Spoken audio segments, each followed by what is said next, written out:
अगर हम आज से लगभग 25 लाख साल पहले की दुनिया के बारे में सोचें, तो हाँ, 25 लाख साल बहुत बड़ा समय है। बिल्कुल बड़ा समय है। और उस वक्त कोई शहर नहीं थे, कोई पक्की सड़कें नहीं थीं, खेती का भी कोई नामो निशान नहीं था।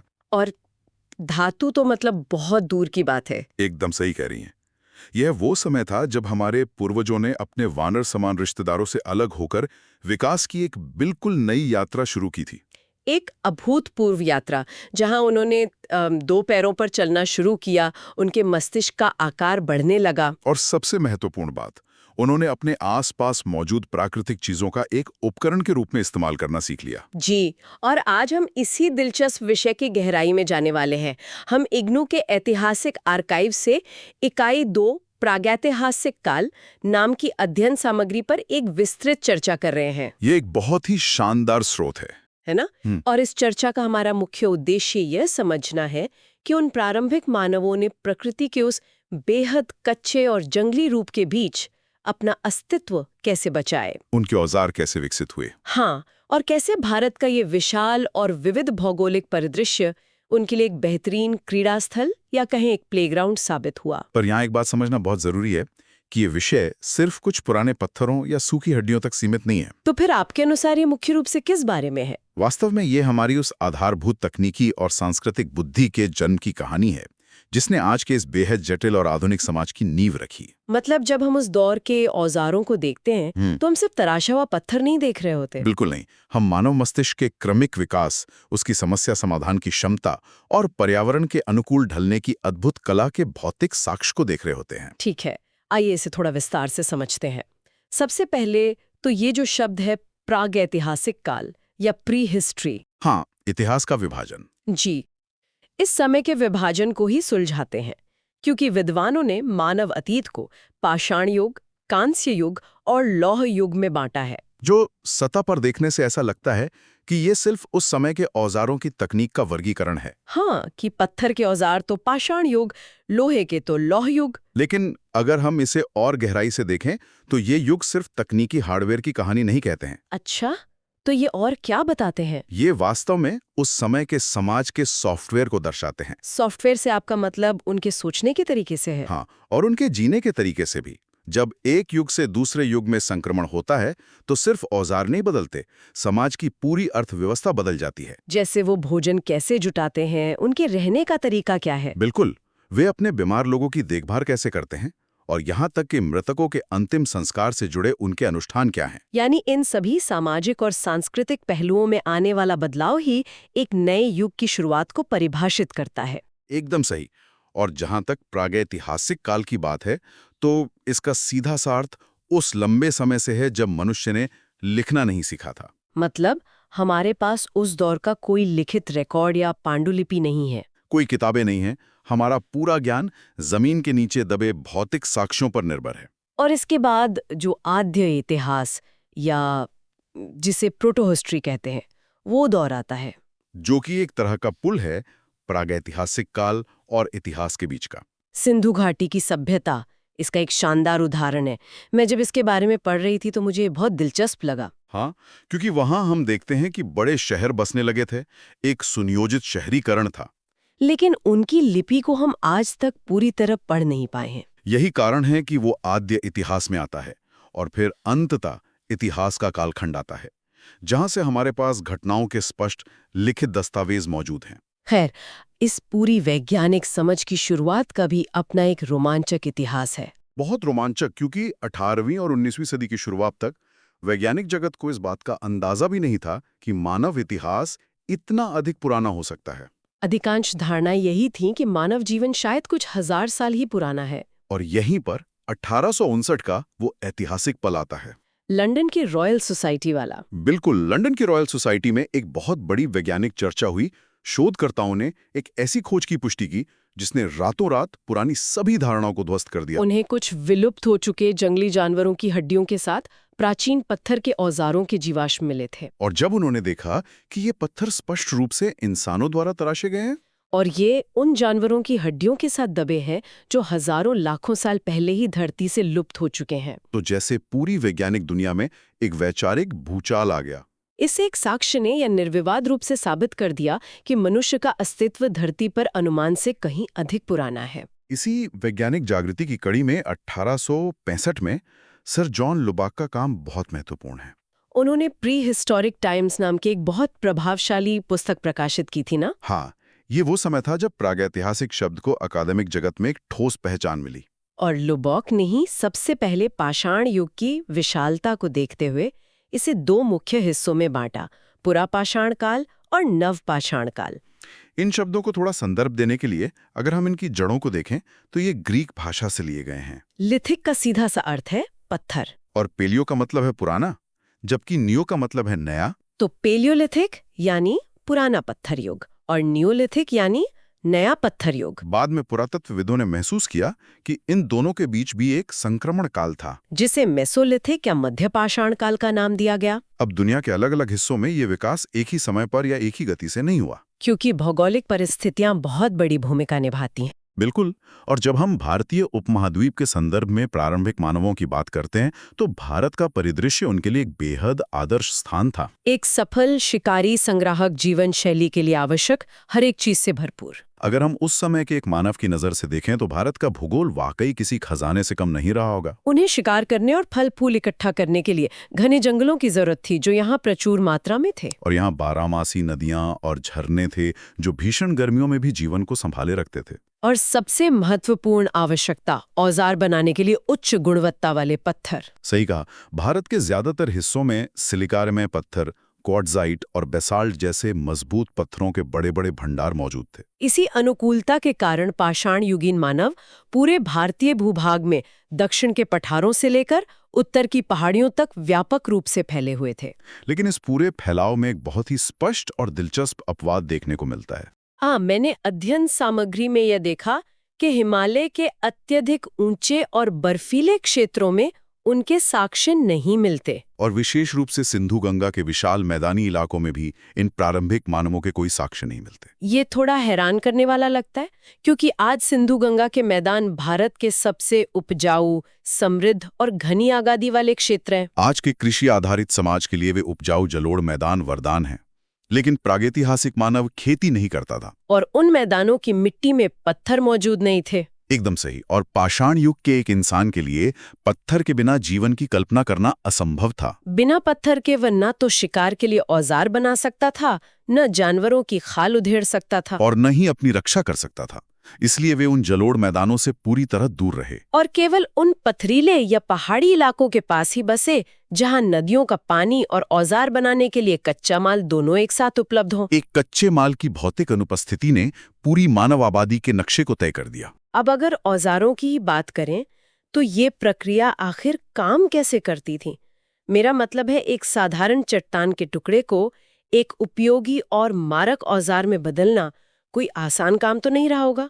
ये एक बेहद सुनियोजित और जटिल प्रक्रिया थी। प्रारंभिक मानव को औजार बनाने के लिए पहले अपने दिमाग में उस औजार की एक छवि या मेंटल टेम्पलेट बनाना पड़ता था। एक मेंटल टेम्पलेट मतलब वो पहले ही सोच लेता था कि पत्थर कैसा दिखेगा? हाँ, और जब उन्हें कोई उपयुक्त बड़ा पत्थर मिलता तो वे एक दूसरे मजबूत पत्थर को हथौड़े की तरह इस्तेमाल करते थे। इस हथौड़े से उस बड़े पत्थर पर एक सटीक कोण और निश्चित बल के साथ प्रहार किया जाता था। इस प्रक्रिया में पत्थर के टुकड़े अलग हो जाते थे। जो सबसे बड़ा और मुख्य हिस्सा बचता था उसे मूल पत्थर या कोर कहा जाता था। और इस मुख्य हिस्से से जो उपकरण तैयार होता था वो मूल पाषाण उपकरण या कोर टूल कहलाता था। और प्रहार करने पर जो छोटे पतले टुकड़े छिटक कर अलग होते थे उन्हें परत या फ्लिक्स कहा जाता था। इन फ्लिक्स को बेकार समझकर फेंका नहीं जाता था। नहीं, मानव ने बहुत जल्दी ये समझ लिया कि इन टूटे हुए छिलकों या परतों के किनारे प्राकृतिक रूप से बेहद धारदार होते हैं। किसी भी चीज को काटने या छीलने के लिए ये बहुत कारगर थे। इसलिए इन परतों को थोड़ा और तराश कर जो औजार बनाए गए वे परत उपकरण या फ्लेक टूल्स कहलाए। ये तो संसाधनों के अधिकतम उपयोग का एक बेहतरीन उदाहरण है। भारत में जब हम निम्न पुरापाषाण काल की बात करते हैं, जिसका कालखंड लगभग 6 लाख साल से लेकर 1,50,000 साल पहले तक माना जाता है, तो औजार बनाने की दो विशिष्ट सांस्कृतिक परंपराएं उभर कर आती हैं। पहली है सोहनियन परंपरा। 1939 में डी टेरा और पैटरसन ने इस परंपरा की विस्तृत पहचान की थी। सोहन नदी जो वर्तमान में पाकिस्तान में बहती है, उसी के नाम पर इसका नामकरण हुआ था। बिल्कुल। इस परंपरा की सबसे बड़ी विशेषता ये थी कि इसमें नदियों के किनारे मिलने वाले कंकड़ या पेबल्स का इस्तेमाल होता था। ये वे पत्थर होते हैं जो नदी के बहाव में रगड़ खाकर प्राकृतिक रूप से गोल और चिकने हो जाते हैं। मानव इन गोल पत्थरों को केवल एक या दो तरफ से तोड़कर धार बना लेता था।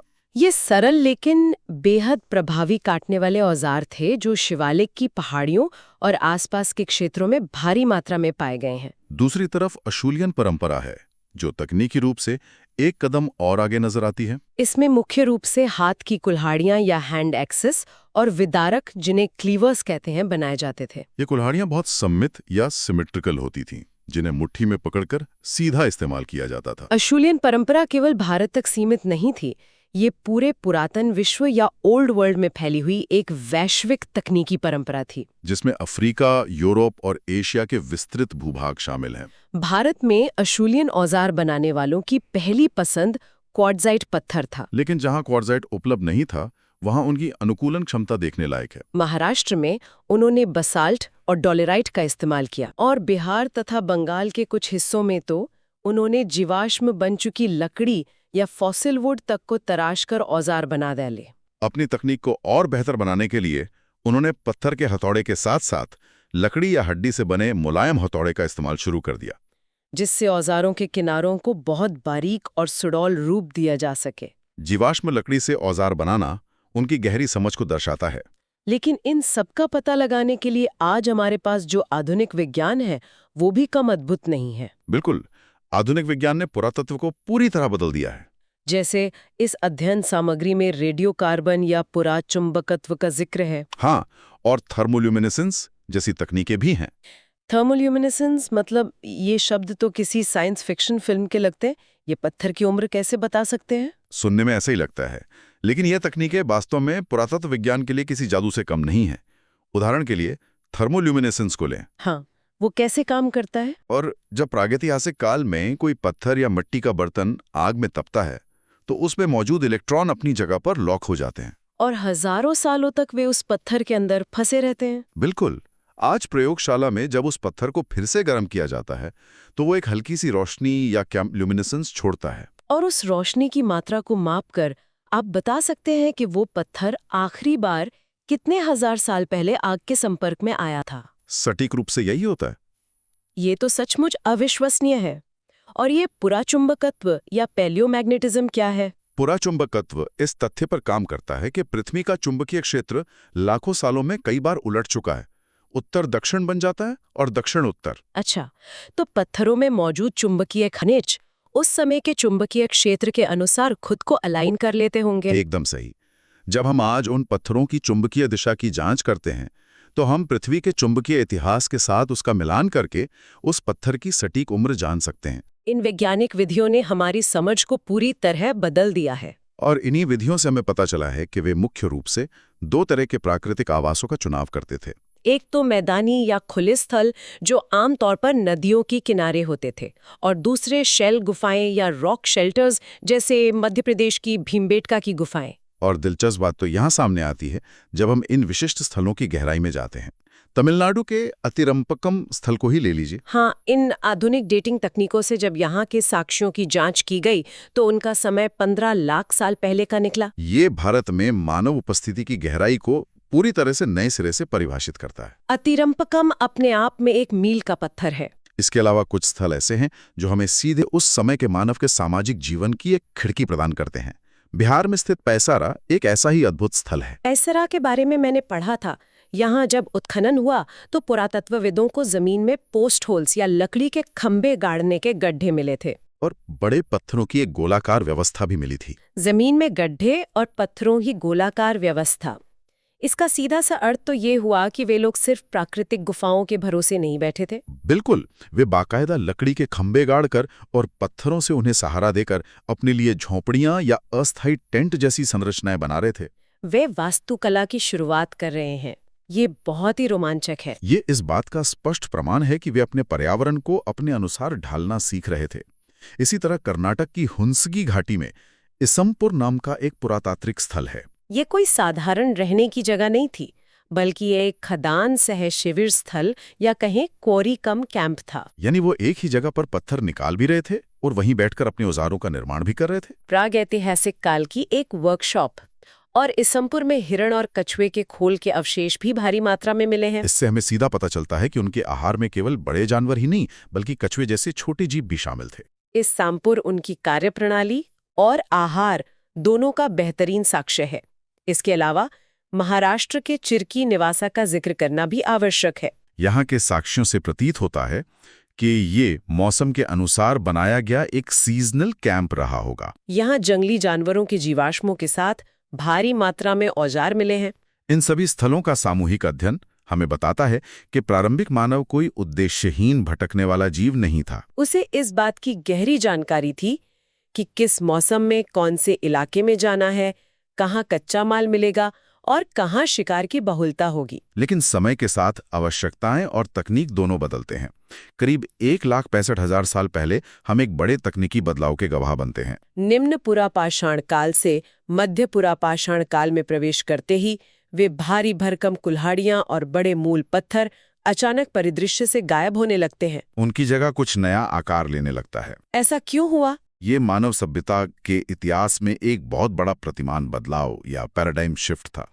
भारी औजारों को बनाने में ऊर्जा अधिक लगती थी, उनका रखरखाव मुश्किल था और उन्हें दूर तक ले जाना व्यावहारिक नहीं था। इसलिए भारी कोर टूल्स की जगह अब छोटे पतले और कहीं अधिक मारक पत्र उपकरणों या फ्लिक टूल्स ने ले ली। इनमें खुरचनियां या स्क्रैपर्स शामिल थीं, जो लकड़ी छीलने या जानवरों की खाल साफ करने के काम आती थीं। और नुकीले औजार या पॉइंट्स थे जिन्हें शायद डंडों के आगे बांधकर भाले की तरह इस्तेमाल किया जाने लगा। लेकिन एक बड़े पत्थर से इतने सटीक और पतले औजार बनाना तो और भी मुश्किल रहा होगा। उन्होंने ये सटीकता हासिल कैसे की? इसके लिए एक नई और बेहद परिष्कृत तकनीक का आविष्कार हुआ, जिसे लेवालॉइस तकनीक कहते हैं। ये कोई साधारण प्रहार नहीं था। इसमें औजार बनाने वाला व्यक्ति पहले एक मूल पत्थर को बड़ी सावधानी से चारों तरफ से तराशता था। हाँ, उसे कछुए की पीठ जैसा एक विशिष्ट आकार देता था। और इस पूरी तैयारी के बाद वो एक पूर्व निर्धारित बिंदु पर एक सटीक और जोरदार प्रहार करता था। इस एक प्रहार से पत्थर के बीच से एक मनचाही शक्ल और तेज धार वाला फ्लेक निकल कर आता था।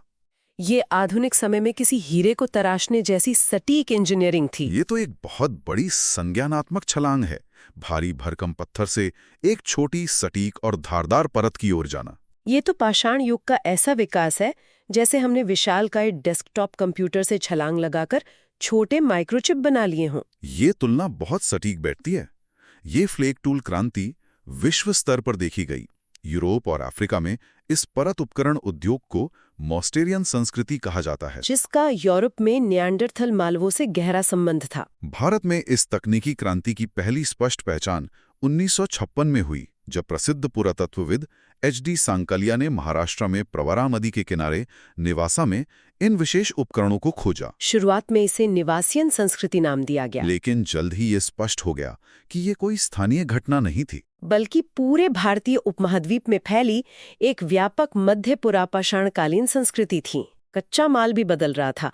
अब वे अगेट, जैस्पर और चैल्सेडोनी जैसे बारीक कणों वाले पत्थरों का इस्तेमाल कर रहे थे, जो अधिक तीखी धार दे सकते थे। क्या अद्भुत यात्रा रही है ये 25 लाख साल का एक ऐसा महाकाव्य, जहां मानव ने नदी के किनारे पड़े एक साधारण गोल कंकड़ से शुरुआत की, फिर पीढ़ियों की मेहनत से एक सुडौल कुल्हाड़ी बनाई, और फिर अपने पूरे बौद्धिक क्षमता का प्रयोग करके लेवलॉइस तकनीक से एक सूक्ष्म और मारक फ्लेक उपकरण का निर्माण किया। इस पूरी यात्रा में भारत का विस्तृत भूगोल, इसकी नदियां और पत्थर उनके लिए सिर्फ रहने की जगह नहीं बल्कि एक विशाल प्रयोगशाला साबित हुए। इस संपूर्ण कालखंड का सबसे महत्वपूर्ण पहलू यही है कि ये सिर्फ औजारों के आकार में बदलाव नहीं था। जब वे एक पत्थर को तराशने के लिए प्रहार का सही कोण सोच रहे थे, तो वे अपने मस्तिष्क के न्यूरल नेटवर्क को भी विकसित कर रहे थे। ये मानव की प्रॉब्लम सॉल्विंग या समस्या समाधान क्षमता का एक शानदार भौतिक रिकॉर्ड है। इसी बात से एक बहुत ही गहरा विचार उभर कर सामने आता है। आज के इस अन्वेषण में हमने देखा कि कैसे लाखों सालों के लंबे सफर में मानव तकनीक बड़े भारी मूल पत्थरों से विकसित होकर छोटे, पतले और कई अधिक कार्यकुशल परत उपकरणों में बदल गई। तकनीक का आकार छोटा हुआ, लेकिन उसकी ताकत और मारक क्षमता कई गुना बढ़ गई। अगर हम मानव विकास के इस पुराने पैटर्न को आज के हमारी आधुनिक दुनिया से जोड़कर देखें, हमारी आधुनिक तकनीक भी भारी भरकम मशीनों और कमरों के आकार के कंप्यूटरों से शुरू हुई थी। और आज वो सिमट कर एक छोटे से स्मार्टफोन, नैनो चिप्स और यहाँ